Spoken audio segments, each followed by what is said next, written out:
எல்லாருக்கும் வணக்கம். இன்னைக்கு நம்ம எத பத்தி பார்க்க போறோம்னா, அந்த சோனாம்பு கீரைன்னு சொல்லுவாங்க இத, எங்க ரீஜியன்ல, அதாவது எங்க ஏரியால. ஸோ அந்த கீரைய பத்தி தான் பார்க்க போறோம். நீங்க உங்க ஏரியால இத என்ன பேர் சொல்றாங்க அந்த கீரைய அப்படின்னு சொன்னா, நீங்க கமெண்ட் பண்ணுங்க.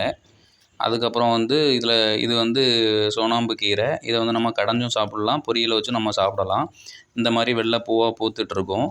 ஸோ இந்த மாரி இது. இலைகள் நீள வடிவத்திலயும், அதுக்கப்புறம் கொஞ்சம் ஓவல் ஷேப்லயும் இருக்கிற மாரி இருக்கும். இப்போ பார்த்தீங்கன்னா, இந்த மாரி இருக்கும். இது ஈட்டி மாதிரி இருக்கா இலை. அதுக்கப்புறம் கொஞ்சம் நாளடைவுல இது கொஞ்சம் பெரிய இலைகளா வரும். ஸோ இந்த மாரி அமைப்புல தான் இருக்கும் இந்த சோனாம்பு கீரை. அப்புறம் இதில பார்த்தீங்கன்னா, இந்த வயல் ஃபுல்லாவே சோனாம்பு கீரை ஆட்டோமேட்டிக்கா வந்திருக்கு. அதாவது நாங்க எதுவுமே தூவல. விதையோ ஏதோ நாங்க தூவல. ஆனா வந்திருக்கு. இதுதான் அந்த இயற்கையில சொல்லுவாங்கல்ல, ஃப்ளோரா அண்ட் ஃபௌனான்னு சொல்லுவாங்கல்ல.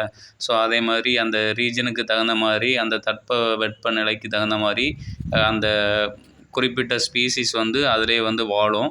ஸோ அதோட விதைகள் அங்கேயே இருக்கும். ஸோ அது வாழ்ந்துகிட்டு இருக்கும். ஸோ அப்படி தான் இது ஒரு ஃப்ளோராங்கிறத காட்டு.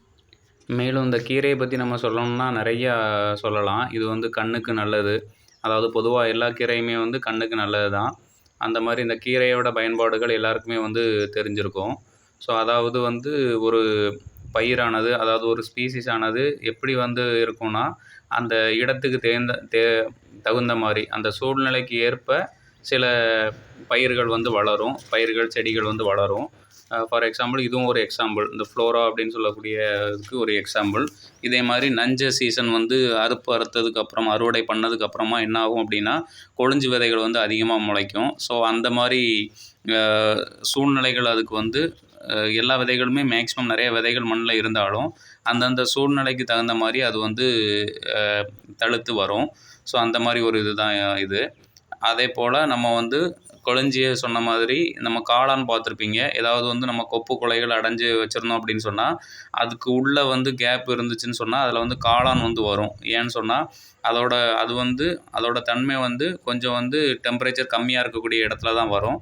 ஸோ இந்த மாதிரி ஒவ்வொரு இதுக்கு தகுந்த மாதிரி